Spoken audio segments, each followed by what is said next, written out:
ఒక్కొక్క పరిణామానికి సంబంధించి ఒక విచిత్రమైనటువంటి అంశం ఏంటంటే ఐపీఎస్లకు సంబంధించి వాళ్ళ సాక్షి ఒకటి రాసింది. అసలు కారణం బాబు అరెస్టే, ఆ శిక్ష ఐపీఎస్లపై కక్ష అన్నటువంటిది.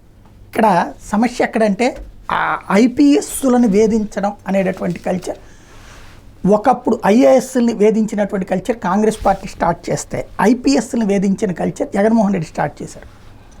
ఏబి వెంకటేశ్వరరావు గారి జోలికి వెళ్ళడం ఒక ఎత్తు, ఆయన్ని చివరిదాకా వేధించడం రెండో పక్కన వచ్చేటప్పటికే అనేక మంది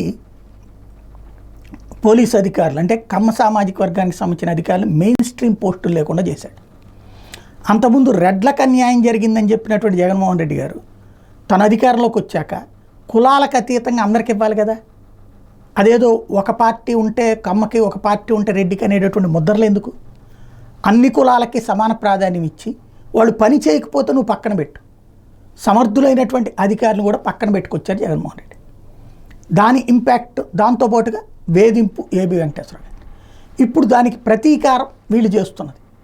ఒక ఆంజనేయులు గారి విషయంలోనైనా, గున్ని గారి విషయంలోనైనా, లేకపోతే రాణా గారి విషయంలోనైనా ఆ రోజున ఆ ప్రభుత్వం చెప్పిన పని చేసినందుకు ఆయన్ని వీళ్ళు వేధిస్తే, జగన్ ప్రభుత్వం చెప్పిన పని చేసినందుకు వీళ్ళు ఆయన వేధిస్తున్నారు.